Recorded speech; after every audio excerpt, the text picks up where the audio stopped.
दोस्तों, स्वागत है आपका एक और नए वन शॉट के साथ में। भैया 6th सेमेस्टर बॉटनी का अगर सेकंड पेपर है तो ये जो वन शॉट है आपको जलवा कटवा देगा। बहुत ही आसान ये टॉपिक्स हैं और लगभग हमने जब इंपॉर्टेंट बताए थे तो आपसे कहा था कि आपने 11th में 12th में कहीं ना कहीं पढ़े हुए हैं, तो आपको केवल एक क्विक रिवीजन देना है। बाकी पीडीएफ आपको टेलीग्राम पे मिल जाएगी। पूरा वन शॉट देख डालो, 30-40 मिनट का होगा और जाके पीडीएफ डाउनलोड करके एक बार पढ़ के चले जाना भाई, ठीक है। बाकी आपने अपने लेवल पर तैयारी की ही होगी भैया, ठीक। सबसे पहला जो क्वेश्चन हमने रखा है बायोडायवर्सिटी, जो कि 12th क्लास में भी बहुत इंपॉर्टेंट होता है। जैव विविधता क्या होती है? तो जीवों में विविधता जैव विविधता कहलाती है भाई, सीधी सी बात है।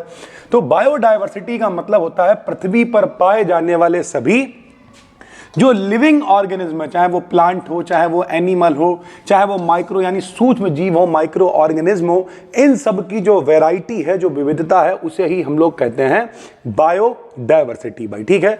टाइप्स की बात करें तो ये जेनेटिक डायवर्सिटी हो सकती है।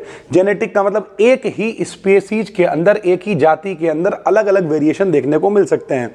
दूसरा स्पेसीज की डायवर्सिटी हो सकती है कि अलग अलग स्पेसीज होंगी, उनमें वैरायटी भी अलग अलग होगी। तीसरा इकोसिस्टम डायवर्सिटी हो सकती है कि अलग अलग इकोसिस्टम मिल सकता है। जैसे जंगल में अपने आप में एक स्पेसीज का पूरा मामला पाया जा रहा है।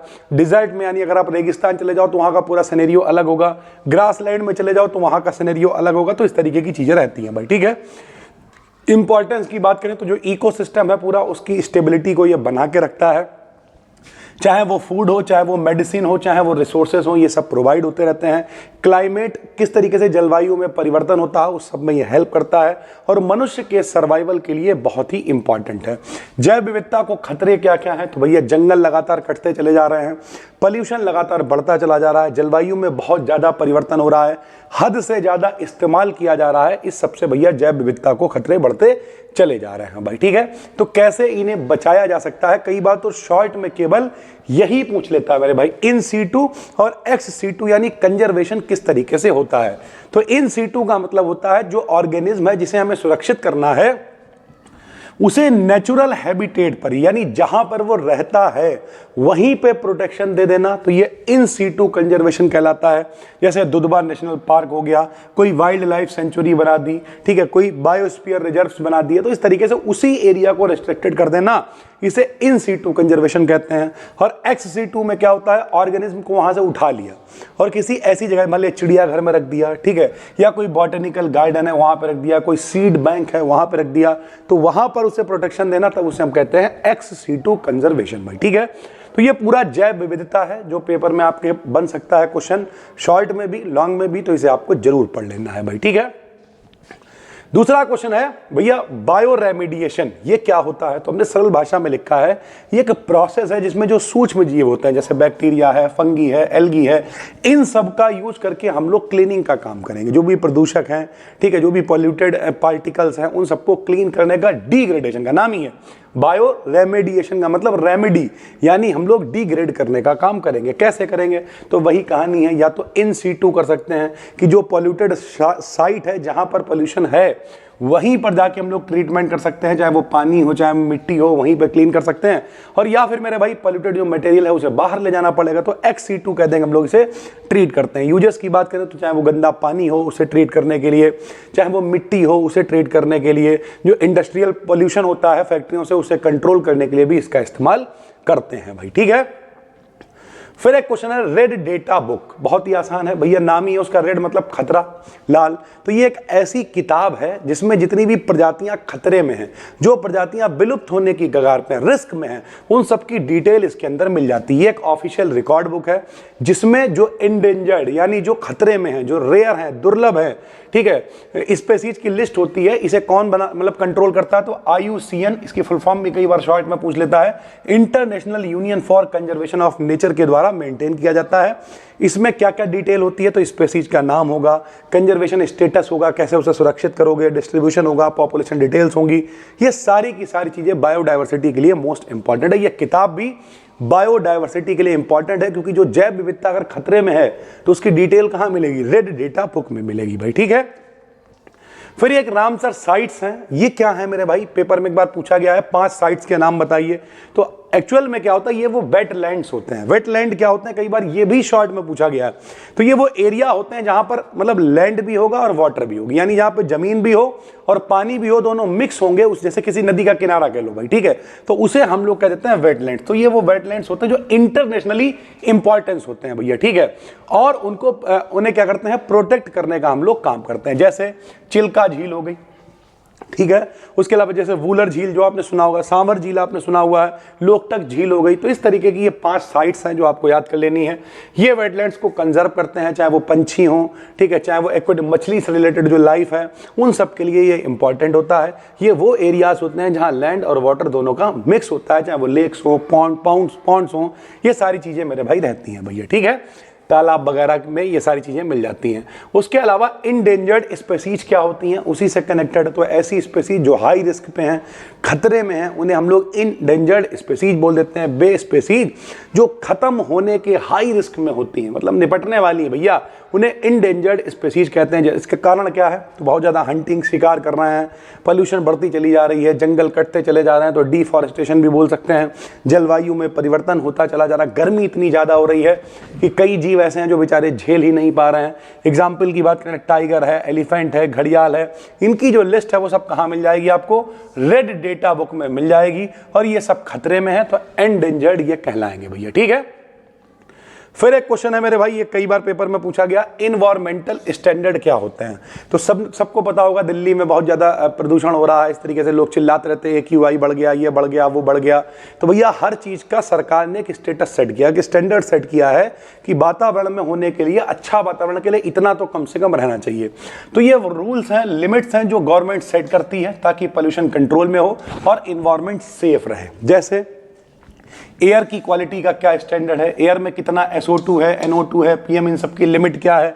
वाटर की क्वालिटी का स्टैंडर्ड है कि जो पीने का पानी है, नदियों की क्वालिटी है, उनके क्या स्टैंडर्ड है, ये सेट करती है। नॉइस यानी जो साउंड का लेवल है, ध्वनि को हम लोग कहाँ में नापते हैं, डेसिबल में नापते हैं, तो जो ध्वनि का लेवल है उसकी क्या लिमिट है, ठीक है। उसके अलावा मिट्टी में जो पोल्यूटेड या फिर केमिकल्स हैं उनकी क्या लिमिट है। इस सबसे क्या होता है, पोल्यूशन कंट्रोल रहता है, पब्लिक की हेल्थ प्रोटेक्ट होती है और इन्वायरमेंटल क्वांटिटी जो क्वालिटी है वो भी मेंटेन होती है भाई, ठीक है। फिर एक क्वेश्चन है शॉर्ट में, एसिड रेन क्या होता है। तो नाम से ही पता चला, एसिड माने अम्ल।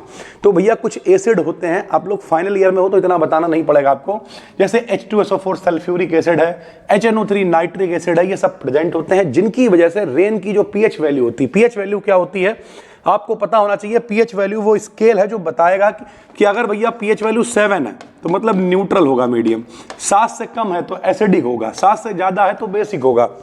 तो जब ये सब एसिड, चाहे वो सल्फ्यूरिक एसिड हो, चाहे वो नाइट्रिक एसिड हो, जब ये सब पानी में मिल जाते हैं तो उनकी जो pH वैल्यू है वो 7 से कम हो जाती है। और 7 से कम जब हो जाती है तो भैया फिर वो क्या होता है, एसिड है, सीधी सी बात है। तो इसका कारण क्या है, इंडस्ट्रीज से जो SO2 निकल रही है, व्हीकल से जो NO2 निकल रही है, और नाइट्रोजन के ऑक्साइड निकल रहा है, कोल है, पेट्रोल की बर्निंग है, कोयला जला रहे हो, पेट्रोल जला रहे हो, इससे क्या होती है, मिट्टी की फर्टिलिटी कम हो जाती है, पौधे हैं, फॉरेस्ट जो है वो डैमेज होते हैं, बिल्डिंग्स डैमेज होती हैं। सुनने में आया था ताजमहल का कलर पीला क्यों पड़ रहा है, क्वेश्चन पूछते हैं लोग, तो एसिड रेन की वजह से ही ये सब होता है भैया, ठीक है। अगला अगर हम लोग बात करें भैया, तो बहुत जियो रेफरेंसिंग क्या होता है। तो देखो भैया, जहां कहीं भी पृथ्वी, जियो का मतलब क्या होता है, पृथ्वी। तो अगर हम सरल भाषा में कहें तो इसका अर्थ है मैप, रेफरेंस लेना, किसी मैप हो या इमेज हो को रियल वर्ल्ड से, पृथ्वी पर जो चीजें अवेलेबल हैं कोऑर्डिनेट्स के साथ अलाइन करना भैया। इसमें क्या करते हैं, मैप पर कुछ नोन पॉइंट सिलेक्ट कर लेते हैं, उन्हें रियल जहां पे पृथ्वी पे वो पॉइंट अवेलेबल है वहां पे जाके उन्हें मैच करते हैं और सॉफ्टवेयर की सहायता से जो इमेज होती है उसे उठा के वहां पे पुट कर देते हैं भैया, करंट पोजीशन पर फिट कर देते हैं। इसकी फायदे क्या होते हैं, तो कोई जमीन है उसकी कैसे आप यूज करके उसकी मैपिंग कर सकते हो, ठीक है, किस तरीके से आप अर्बन प्लानिंग कर सकते हो, डिजास्टर मैनेजमेंट कर सकते हो, रिमोट सेंसिंग डेटा, ये सारी चीजें इसमें रहती हैं भैया, ठीक है। Natural resources of India. तो भैया नेचुरल का मतलब क्या है, नेचुरल का मतलब जो आपको प्रकृति से ऑटोमेटिक मिल रहे हैं। तो वो रिसोर्सेज जो नेचर से हमें मिलते हैं, ह्यूमन यूज के लिए यूजफुल होते हैं। दो तरीके के, कई बार ये अलग से शॉर्ट में पूछ लेता है, तो जिन्हें रिन्यू कर सकते हो, बार बार इस्तेमाल हो सकते हैं। सौर ऊर्जा है, ठीक है, पवन ऊर्जा है, पानी है, जंगल है, बार बार इस्तेमाल हो रहे हैं। नॉन रिन्यूएबल में बात करें तो भैया जैसे कोयला है, पेट्रोलियम है, नेचुरल गैस है, ये लिमिटेड होते हैं, एक बार ही इस्तेमाल किए जा सकते हैं। कुछ नेचुरल सोर्सेज जो इंडिया में बहुत इंपॉर्टेंट है, पृथ्वी से रिलेटेड बात करें तो खेती, यहाँ यहाँ पे ज़मीन से रिलेटेड बात करें तो खेती के लिए यहाँ पे बहुत लैंड अवेलेबल है, उपजाऊ भूमि है, नदियाँ हैं, झीलें हैं, इमारती लकड़ी है, जंगली जीवन है, यहाँ पर कोयला है, आयरन के अयस्क हैं। तो ये सारी चीज़ें यहाँ पर अवेलेबल है इकोनॉमिक डेवलपमेंट के लिए, और इन्हीं की वजह से भारत में पैसा है। तो पैसा मतलब इकोनॉमिक, तो इकोनॉमिक डेवलपमेंट में हेल्प होती है, डेली लाइफ के लिए सब यूजफुल होते हैं। बेस्ट लैंड क्या होता है? बेस्ट मतलब बेकार, लैंड माने जमीन। तो वो जमीन जो मेरे भाई प्रोडक्टिव नहीं है, जहाँ पे फसलें सही से ग्रो नहीं कर रही हैं, चाहे वो रेत हो, ठीक है, चाहे वो बंजर जमीन हो, इस तरीके की चीज़ें हैं, या फिर बहुत ज़्यादा क्षारीय मिट्टी वहाँ पर है। कारण वही है, बहुत ज़्यादा डिफॉरेस्टेशन हो रहा है, जंगल काटे जा रहे हैं, ओवर ग्रेजिंग हो रही है, जानवर बहुत ज़्यादा आके चर रहे हैं, ये सारी चीज़ें, मिट्टी का बहुत ज़्यादा गठन हो रहा है, तो सारी चीज़ें रहती हैं। अब इसे ठीक कैसे करोगे? तो उसके लिए रिक्लेमेशन होता है। रिक्लेमेशन का मतलब है कि आप किसी जो ऐसी ज़मीन है जो खराब है, इसका अर्थ है वेस्ट लैंड को इंप्रूव करके प्रोडक्टिव बनाना, उसे हम ठीक बनाएंगे भाई, ठीक है। इसके लिए पेड़ लगाएंगे, ठीक है, मिट्टी को ठीक करने की टेक्निक्स बनाएंगे कि मिट्टी ज़्यादा उड़े नहीं, तो इस जिप्सम का इस्तेमाल करेंगे, एग्रीकल्चर लैंड इससे बढ़ेगा, फूड का प्रोडक्शन बढ़ेगा, इन्वायरमेंट इंप्रूव होगा, ये सारी चीज़ें रहती हैं। बायोगैस कैसे बनती है, ये भी क्वेश्चन इंपॉर्टेंट है। तो ये एक प्रोसेस है जिसमें क्या करेंगे, जितना भी वेस्ट होता है उसे हम ऑक्सीजन की अनुपस्थिति में, अनऑक्सी कंडीशंस होंगी, में डीकंपोज करके गैस बनाएंगे। इसमें मेनली क्या होता है, जिन लोगों का पेपर ऑब्जेक्टिव है, तो इसका मुख्य कंपोनेंट मीथेन होती है, बाकी CO2, H2S, वेपर, ये सब रहती है भाई, ठीक। प्रोसेस सबसे पहले गोबर वेस्ट जो भी है उठा के लाओ, उसे टैंक में डालो, बैक्टीरिया क्या करेंगे, उसे तोड़ेंगे, अनऑक्सी होगा, ऑक्सीजन की उपस्थिति में नहीं होगा, तो एनएरोबिक होगा। उसके बाद मीथेन गैस जो इसका मेन कंपाउंड है वो बनेगा, और साथ ही साथ इस गैस को स्टोर कर लिया जाएगा, फिर उसका इस्तेमाल किया जाएगा। यूजेस की बात करें तो खाना बनाने के लिए फ्यूल में इस्तेमाल हो जाएगा, बिजली बनाने में हो जाएगा, लाइटनिंग के लिए हो जाएगा। जो भी बचा हुआ होगा उसे हम लोग एज अ फर्टिलाइजर यानी खाद की तरह भी जो बचा हुआ गोबर वोबर होगा उसे हम लोग इस्तेमाल कर सकते हैं भाई, ठीक है। फूड चेन आपको बता ही चुके हैं भैया। फूड चेन क्या होता है? लीनियर सीक्वेंस है, बहुत आसान है, 9th क्लास में बच्चों ने पढ़ा हुआ है कि भैया फूड खाद्य श्रृंखला क्या होती थी, कि भैया घास को कौन खाएगा, हिरन, हिरन को कौन खा जाएगा, चीता खा जाएगा। तो एक डायरेक्शन में इसमें भी कौन सा लॉ लगता है, 10% लॉ लगता है कि जितने अगर इन्हें मिली 100 जूल एनर्जी तो यहां जाएगी केवल 10 जूल एनर्जी। तो इस तरीके से 10% लॉ लगता है। और कई सारी जब चेन्स आपस में मिल जाती हैं तो उन्हें खाद्य जाल यानी फूड वेब कह देते हैं। तो पूरा नेटवर्क होता है कि घास को भैया हिरन भी खाता है, घास को खरगोश भी खाता है, हिरन को टाइगर खा जाएगा और खरगोश को लोमड़ी खा जाएगी, या फिर खरगोश को टाइगर भी खा जाएगा। तो जब कई चेन्स आपस में मिल जाती हैं तो उसे वेब बोल देते हैं भाई, ठीक है। हॉट स्पॉट क्या होता है? तो हॉट स्पॉट मतलब क्या है? तप्त स्थल, गर्म जगह, जहां पर डाइवर्सिटी बहुत ज्यादा पाई जा रही है और उसके खतरे में है भैया वो, ठीक है। तो बायोडाइवर्सिटी हॉट स्पॉट का वो एरिया होती है जहां बहुत ज्यादा बायोडाइवर्सिटी होती है लेकिन स्पेसीज का खतरा भी बहुत हाई रिस्क होता है। जैसे वेस्टर्न घाट हो गए, ईस्टर्न हिमालय हो गए, इंडो जो बर्मा वाला रीजन है वो हो गया, इस तरीके के जो भी हैं अपने इंडिया में हॉट स्पॉट है भाई, ठीक। शिफ्टिंग कल्टीवेशन क्या होता है? शिफ्टिंग का मतलब ये होता है एक जगह से उठा के दूसरी जगह, कि भैया जंगल को काटा, जो सूखे पेड़ थे उन्हें जलाया, जला के वहां पे खेती करी, वो जो सूखी राख थी उसी ने फर्टिलाइजर का काम किया, उर्वरक का काम किया, 2-3 साल वहां पे खेती की और फिर वहां से छोड़ दिया, शिफ्ट कर दिया। इसे ही शिफ्टिंग कल्टीवेशन कहते हैं। यही सब यहाँ पे लिखा हुआ है, नई जगह पे फिर शिफ्ट हो जाते हैं, ठीक। लो कॉस्ट मेथड होता है, फर्टिलिटी बढ़ती है, इंप्रूव होती है, टेम्पररी बढ़ती है लेकिन बढ़ती है, सिंपल टूल से फार्मिंग हो जाती है। मेजर फॉरेस्ट प्रोडक्ट कौन कौन से हैं ये पेपर में आपसे पूछ सकता है। तो वो प्रोडक्ट जो डायरेक्टली हमें मिलेंगे वो कहलाएंगे मेजर, और जो इनडायरेक्टली मिलेंगे वो माइनर कहलाएंगे, ठीक। जैसे इमारती लकड़ी है, ठीक है, फ्यूल लकड़ी है, जलाने के लिए लकड़ी है, या प्लाईवुड है, या पेपर बनाने के लिए पल्प, ये सारी चीजें अवेलेबल हो जाती हैं, कंस्ट्रक्शन पेपर इंडस्ट्री में इस्तेमाल होती हैं। लेकिन जो माइनर होता है ये डायरेक्ट नहीं, पेड़ के सेकेंडरी पार्ट से मिले, गोंद मिलता है हमें, रेजिन मिलता है, शहद मिलता है, फल मिलते हैं, नट मिलते हैं, बांस मिलता है, ये सब सेकेंडरी पार्ट से मिलता है। इसमें पेड़ को काटने की जरूरत नहीं पड़ती है भैया, ठीक है। प्रोडक्टिविटी क्या होती है? तो इकोसिस्टम में जो ऑर्गेनिक मैटर है उसका प्रोडक्शन कैसे हो रहा है, कितना ज्यादा हो रहा है, इसे ही प्रोडक्टिविटी कहेंगे। प्राइमरी जो प्रोडक्टिविटी होती है इसमें क्या होता है? पौधे भोजन का निर्माण करते हैं, जैसे प्रकाश संश्लेषण क्रिया होती है। सेकेंडरी में क्या होता है कि जो एनिमल हैं जिन्होंने पेड़ को खा लिया है फिर वो क्या करेंगे? एनर्जी प्रोड्यूस करेंगे, पौधे को खाकर एनर्जी कन्वर्ट करते हैं, एनर्जी को प्रोड्यूस करते हैं। तो इस तरीके से ये सेकेंडरी प्रोडक्टिविटी कहलाती है भैया, ठीक। इंपॉर्टेंस की बात करें तो जो फूड चेन होता है उसे ये सपोर्ट करता है। उसके अलावा जो इकोसिस्टम की एनर्जी है उसके फ्लो को भी ये शो करता है। वाटर शेड मैनेजमेंट, पानी को कैसे बचाओगे भैया? बारिश का जो पानी है उसे कैसे इकट्ठा करोगे? तो या तो खेती उस समय पे करो कि वो पानी डायरेक्ट इस्तेमाल हो जाए। तो इसका अर्थ है जो वाटर शेड एरिया है उसमें प्रॉपर प्लानिंग और मैनेजमेंट करना। सरल भाषा में हमने लिख दिया रेन वाटर, बारिश के पानी को सही तरीके से स्टोर और यूज करना। रेन वाटर हार्वेस्टिंग करो, ऐसे समय पे खेती करो कि पानी इस्तेमाल हो जाए। चेक डैम्स बनाओ, ठीक, डैम वगैरह बना लिए जाते हैं, बाद में पानी का इस्तेमाल कर सकते हैं, या फिर इस तरीके की चीजें रहती हैं भैया, ठीक। इसमें क्या होता है, जो मिट्टी है उसकी फर्टिलिटी मेंटेन होगी, जो बाढ़ है, सूखा है, इन सबसे भी हम लोग कंट्रोल रह सकते हैं अगर प्लानिंग के साथ काम चलेंगे। इकोलॉजिकल सक्सेशन क्या होता है, ये छोटी छोटी हेडिंग्स हैं जो शायद शॉर्ट में भी बन जाए, ठीक, और लॉन्ग में भी बनेंगी, तो अगर आपके पास कंटेंट होगा, थोड़ा पढ़ा हुआ होगा, तो आप आराम से लिख पाओगे। तो इकोलॉजिकल सक्सेशन क्या होता है, ये एक प्रोसेस होता है इकोसिस्टम में समय के साथ चेंज क्या हो रहा है, डेवलपमेंट क्या हो रहा है, इसे सक्सेशन कहते हैं। सक्सेशन का मतलब ही क्या होता है, प्रोसेस होना है, डेवलप होना भैया, ठीक है। तो प्राइमरी और सेकेंडरी दो तरीके का सक्सेशन होता है। ऐसे ही इकोलॉजिकल पिरामिड भी होते हैं, ये लॉन्ग में भी बन सकता है, अभी हमने नीचे लगाया हुआ है, इस पीडीएफ में आप देखना भाई, ठीक। तो ये ग्राफिकल रिप्रेजेंटेशंस होते हैं जिनमें नंबर ऑफ पिरामिड या फिर बायोमास ऑफ पिरामिड या फिर एनर्जी ऑफ पिरामिड होते हैं, ये अभी हम आपको नीचे दिखाएंगे भैया, ठीक है।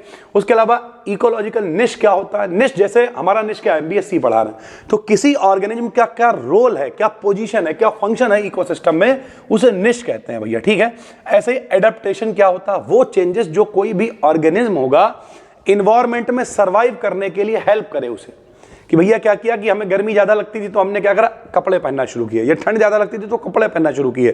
तो यानी क्या है, ऐसा कोई चेंज हम लोग कर रहे हैं जो हमें सरवाइव करने के लिए मदद करेगा, तो उसे हम लोग एडेप्टेशन कहते हैं। वो कैसा, वो बिहेवियर में हो सकता है, स्ट्रक्चरल हो सकता है। तुमने देखा कि कहीं जहां पे कुछ भी बोल रहे हैं वहां मार हो रही है, तुम चुपचाप शांत हो गए, तो भैया तुम सरवाइव रह गए, वहां बच गए, वरना मार होती, भूत बना दिए जाते, तो बिहेवियर हो गया भैया, ठीक है। इकोसिस्टम क्या होता है, तो इकोसिस्टम मतलब क्या है, पूरा एक सिस्टम है जिसमें लिविंग थिंग्स होंगी, ठीक, जिसमें पौधे होंगे, जानवर होंगे, बैक्टीरिया होंगे, फंगी होंगे, नॉन लिविंग में सनलाइट होगा, पानी होगा, ठीक, हवा होगी, मिट्टी होगी, टेम्परेचर होगा, ये सब रहेगा। टाइप्स की बात करें तो नेचुरल में जंगल वाला आ गया इकोसिस्टम, डिजर्ट आ गया, पॉन्ड आ गया, आर्टिफिशियल में बगीचा आ गया, या फिर कोई क्रॉप फील्ड, कोई खेत आ गया पूरा जिसमें फसल है, तो इस तरीके की चीजें रहती हैं भैया, ठीक है। तो ये आप देख लेना। अच्छा, एयर पोल्यूशन आपको खुद पढ़ना है। एयर पोल्यूशन मतलब वायु प्रदूषण। अब वो भी क्या लिख पाए भैया, वातावरण की वायु में प्रदूषित गैसों का मिल जाना, ठीक, प्रदूषित पार्टिकल्स का मिल जाना एयर पोल्यूशन कहलाता है। कैसे होता है, गैसों की चिमनियां है, धुआं है, दुनिया भर की ड्रामेबाजी है, तो एयर पोल्यूशन आप खुद पढ़ लेना, पेपर में बन जाता है। ग्लोबल वार्मिंग क्या होती है, आपको पता होना चाहिए। ग्लोबल वार्मिंग होती है जो पृथ्वी है उस पर कुछ ऐसी गैसें प्रोड्यूस हो जाएं जो यहां की हीट को यहीं रोक लें, बाहर ना जाने दें, टेम्परेचर धीरे धीरे करके बढ़ रहा है, इसे ही हम लोग ग्लोबल वार्मिंग कहते हैं।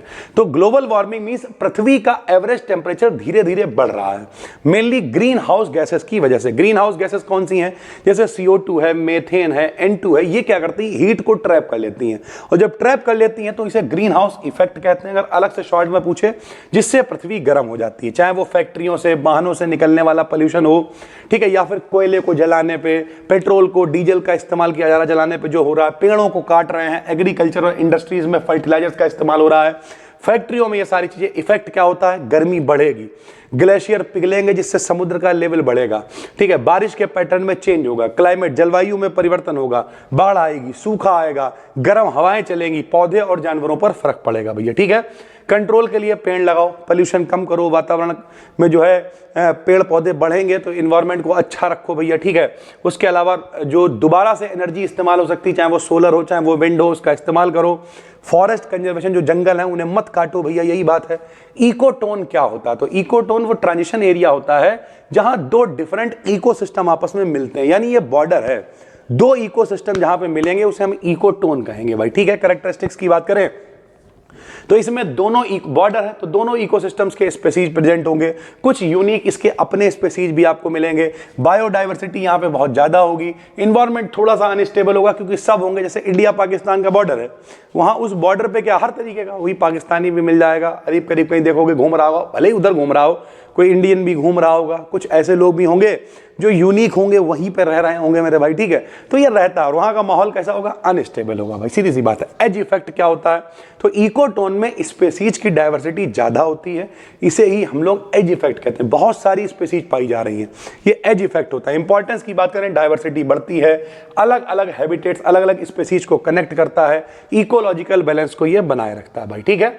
बायोमास पिरामिड क्या होता है, तो पिरामिड मतलब क्या, पिरामिड मतलब क्या मेरे भाई, पिरामिड मतलब कुछ इस तरीके का स्ट्रक्चर, यही तो पिरामिड कहलाता है। तो बायोमास पिरामिड एक ग्राफिकल रिप्रेजेंटेशन ही होता है जो हर ट्रॉपिक लेवल पर टोटल बायोमास को शो करता है कि कितने बायोमास हैं, यानी ड्राई वेट ऑफ ऑर्गेनिज्म को शो करता है। बायोमास का मतलब क्या, द्रव्यमान को बताता है, भार को बताता है ऑर्गेनिज्म के। इसमें क्या होगा, बेस में क्या होता है, तो बेस में प्रोड्यूसर्स होते हैं, यानी जो पौधे होते हैं उनका बायोमास सबसे ज्यादा, बीच में कौन होता है, हर्बीवोरस होंगे, और नीचे कौन होंगे मेरे भाई, टॉप पे कौन होते हैं, तो कार्निवोरस होते हैं, इनका बायोमास जो है सबसे कम होता है भैया। ठीक है, टाइप्स की बात करें तो एक तो भैया अपराइट सीधा होता है ऊपर की तरफ, एक इन्वर्टेड पिरामिड होता है ऊपर से नीचे की तरफ आएगा, तो ये चलता है मेरे भाई। ठीक, जो तालाब में पाया जाता है, ठीक है, तालाब के अलावा समुद्र में पाया जाता है। ये कहां पाया जाता है मेरे भाई, तो ग्रासलैंड में मिल जाएगा, जंगल में मिल जाएगा, तो ये आप पढ़ लेना मेरे भाई। ठीक है, उसके बाद रिमोट सेंसिंग क्या होती है, तो ये एक टेक्निक होती है जिसमें हम लोग पृथ्वी की इंफॉर्मेशन बिना डायरेक्ट कांटेक्ट में लिए, रिमोट का मतलब क्या, दूर बैठ के, तो यानी ऊपर कोई ड्रोन लगा दिया, कोई सेंसर लगा दिया, उससे पृथ्वी के बारे में हम पता कर पा रहे हैं, इसे ही हम लोग रिमोट सेंसिंग कहते हैं। कैसे काम करता है, तो भैया सूर्य की किरणें आएंगी, पृथ्वी पर टकराएंगी, टकरा के वापस जाएंगी और उसी को सेंस कर लिया जाएगा। सनलाइट या सेंसर से एनर्जी पृथ्वी पर पड़ती है, ऑब्जेक्ट उस एनर्जी को रिफ्लेक्ट करके एमिट करता है, सैटेलाइट सेंसर उस सिग्नल को कैप्चर कर लेता है और डेटा एनालाइज करके इमेजेस हमें मिल जाती हैं भैया। ठीक है, पैसिव रिमोट सेंसिंग होती है, एक्टिव भी होती है। पैसिव कैसी होती है, तो सनलाइट इस्तेमाल करी जाती है, नॉर्मल इमेज बनती है। एक्टिव कैसे होती है, अपनी एनर्जी भेजनी पड़ती है रडार वगैरह से, तब चीज़ें चलती हैं। एप्लीकेशन की बात करें तो मौसम विज्ञान का पता लगाने के लिए, फसलों में जानकारी के लिए, जंगलों की स्टडी करने के लिए, डिजास्टर मैनेजमेंट के लिए, इन सबके लिए इस्तेमाल किया जाता है भैया। ठीक है, की स्टोन प्रजातियां क्या होती हैं, तो ऐसी प्रजातियां जो इकोसिस्टम में इंपॉर्टेंट रोल प्ले करती हैं, चाहे उनकी पॉपुलेशन कम भी हो। की का मतलब ही क्या होता है, मुख्य, तो मुख्य रोल प्ले करती हैं, उन्हें ही की स्टोन प्रजातियां कहते हैं। फूड चेन के बैलेंस को बनाए रखती हैं। दूसरी जो स्पीसीज है उनकी पॉपुलेशन को कंट्रोल करती हैं, बायोडाइवर्सिटी को मेंटेन करती हैं। जैसे भैया समुद्र के अंदर स्टार फिश पाई जाती है, टाइगर हो गया भैया, ठीक, एलिफेंट हो गया जो पूरे फॉरेस्ट के स्ट्रक्चर को मेंटेन रखता है, तो ये आप पढ़ लेना मेरे भाई। ठीक है, उसके बाद सीड बैंक क्या होता है भैया, सीधी सी बात, सीड माने बीज, बैंक जहां पे रखे जाएंगे वो, तो सीड बैंक वो जगह है जहां बीजों को स्टोर करके फ्यूचर के लिए प्रिजर्व किया जाता है। इसमें सीड्स को लो टेम्परेचर, लो ह्यूमिडिटी पर स्टोर करते हैं, लंबे समय तक जिंदा रख सकते हैं। बहुत सारे ऐसे क्रॉप्स, प्लांट्स के लिए इसका हम लोग इस्तेमाल करते हैं। ठीक है भैया, इसमें एक आपने उदाहरण भी दे दिया मेरे भाई।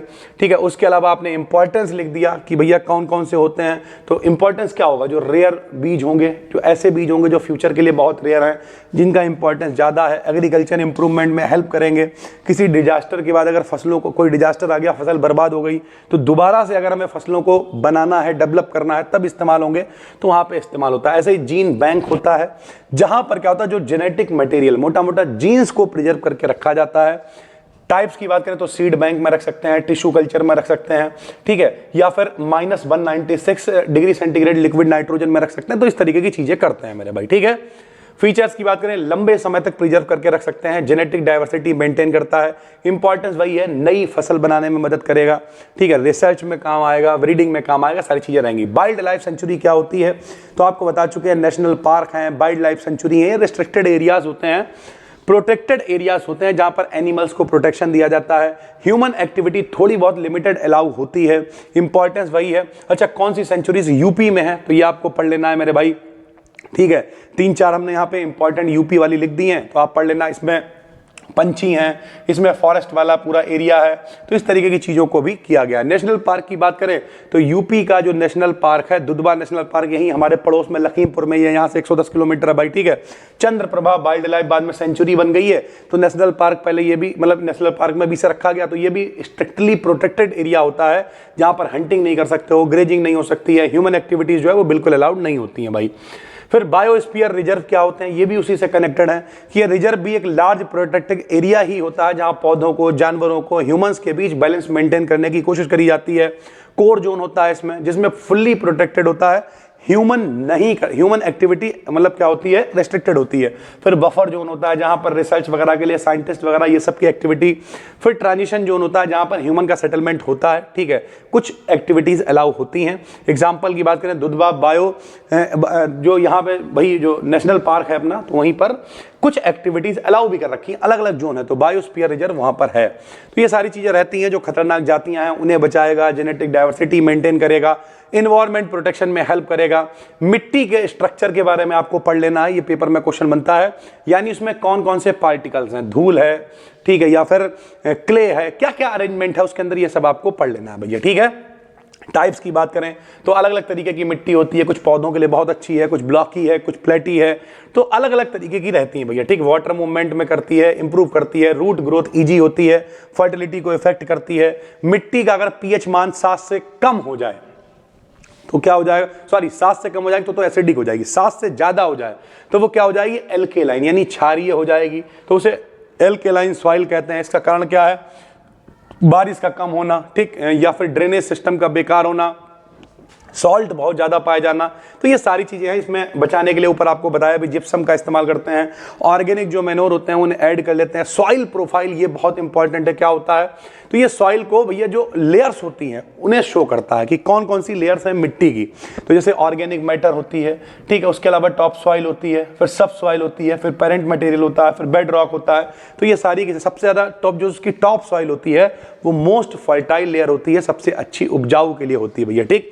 सॉइल का डिग्रेडेशन कैसे होता है, तो क्वालिटी और फर्टिलिटी का खराब हो जाना, मिट्टी का खराब हो जाना डिग्रेडेशन कहलाता है। उसके लिए डिफॉरेस्टेशन, वहाँ पे चर बहुत ज़्यादा रहे हैं, जानवर जंगल काटे जा रहे हैं, ठीक है। उसके अलावा हवा से उड़ के जा सकती है, इस तरीके की चीज़ें रहती हैं। फर्टिलाइजर्स हैं, पेस्टिसाइड्स हैं, बहुत ज़्यादा अगर इस्तेमाल किया गया तब भी दिक्कत हो सकती है, तो ये आप पढ़ लेना भैया, ठीक। उसके अलावा vegetation types of Uttar Pradesh, Uttar Pradesh में पूछे, इंडिया में पूछे कि कौन कौन से जो हैं वो जंगल हैं, ठीक। तो वेजिटेशन का मतलब होता है कि वो एरिया जिनमें नेचुरल प्लांट्स, ट्रीज, यानी ये सारी की सारी चीजें अवेलेबल होती हैं। तो आप ये देखना, जैसे फॉरेस्ट फॉरेस्ट फॉरेस्ट, तो अगर अलग से पूछ ले, जरूरी नहीं ऐसे पूछे कि vegetation types of Uttar Pradesh बताओ, उत्तर प्रदेश में, इंडिया में कौन कौन से फॉरेस्ट अवेलेबल है, ऐसे पूछे तब भी आपको यही लिखना है, ठीक है भैया। तो ट्रॉपिकल मॉइस्ट वाला एक फॉरेस्ट हो गया जिसमें रेनफॉल एरिया बहुत ज़्यादा है, ठीक है, या फिर जो घने घने जंगल होते हैं वो इस एरिया में पाए जाते हैं। यहाँ पर जो पेड़ होते हैं वो पत्ते गिरा देते हैं ड्राई सीजन में, ठीक है। यहाँ पर जो है वो ठीक ठाक मॉडरेट सी रेनफॉल होती है, ऐसे यहाँ पर बहुत कम रेनफॉल होती है जो बुंदेलखंड वाला रीजन होता है। तो ये सारी चीज़ें आपको पढ़ लेनी है। ऐसे ग्रास लैंड वाला एरिया होता है जहाँ पर ओपन एरिया में घास ही घास पाई जाती है, तो इस तरीके से आप जंगलों को पढ़ लेना। क्रॉप रोटेशन क्या होता है, एक ही फसल को अगर आप बार बार इस्तेमाल करोगे तो पता अगर कोई बीमारी भी लग रही है तो कीड़ा भी कहेगा भाई जब तो फसल हर बार वही लग रही है, यहीं पड़े रहो, आराम से खाते रहो फसल। रोटेट कर दोगे तो क्या होगा, रोटेट करने से अलग अलग फसल होगी तो भैया बीमारी लगने के चांसेस कम होंगे, प्रोडक्टिविटी बढ़ेगी। तो क्रॉप रोटेशन में सेम फील्ड में अलग अलग क्रॉप्स को एक फिक्स्ड सीक्वेंस में उगाना भाई, ठीक है। क्यों इंपॉर्टेंट है, क्योंकि फर्टिलिटी मेंटेन होती है, अलग अलग क्रॉप्स में न्यूट्रिएंट्स यूज कर लेती हैं। ऐसी फसल जो आपने कर रखी है वो फसल अगली फसल के लिए इंपॉर्टेंट है, इस तरीके की चीजें भैया, ठीक है।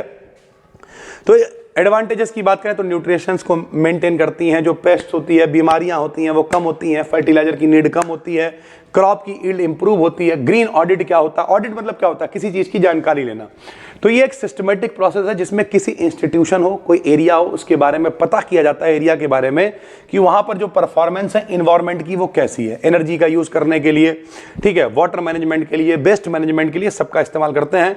ऑडिट इसका प्रोसेस क्या होता है, तो डेटा को कलेक्ट करना, फिर एनालाइज करा जाएगा, फिर रिपोर्ट बनाई जाएगी और आखिरी में इंप्रूवमेंट के लिए सजेशन दिए जाएंगे भाई, ठीक है।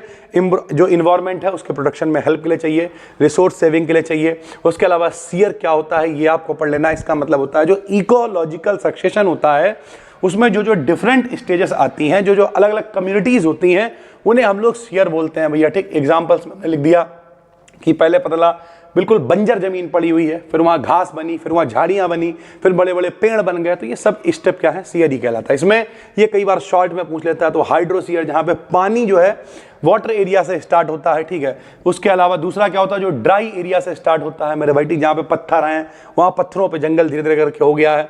स्टेजेस की बात करें तो ये आप पढ़ लेना भाई, ठीक है। ओजोन परत क्या है, बचपन से हम लोगों को पढ़ाया गया कि भैया हम लोगों के ऊपर O3 यानी ओजोन की पूरी एक लेयर है, पोल्यूशन वगैरह बहुत ज़्यादा, जिसके उसकी जो लेंथ है वो धीरे धीरे करके कम होती चली जा रही है, पतली होती चली जा रही है।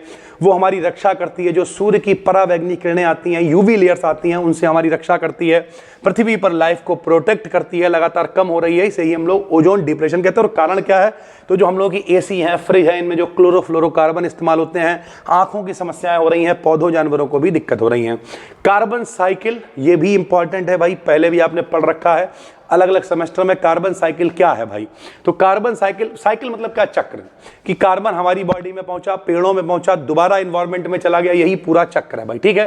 तो जिसमें कार्बन एटमॉस्फेयर, प्लांट्स, एनिमल्स और मिट्टी के बीच सर्कुलेट होता रहता है, उसे जैसे फोटोसिंथेसिस हुई तो सबसे पहले CO2 एब्जॉर्ब कर लिया गया।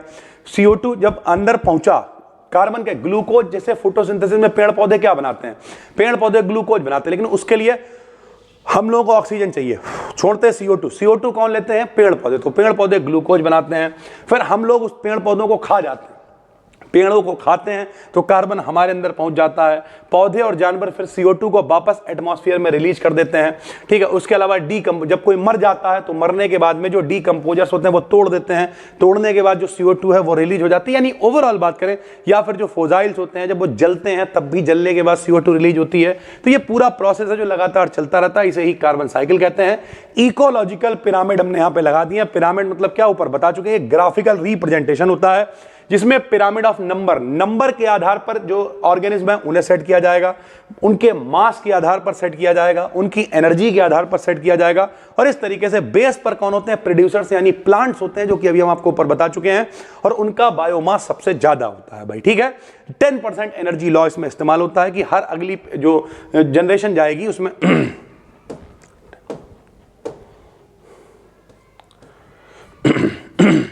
ठीक है भाई। तो ये सारे के सारे वो क्वेश्चंस हैं जो पेपर में बार बार आते रहते हैं।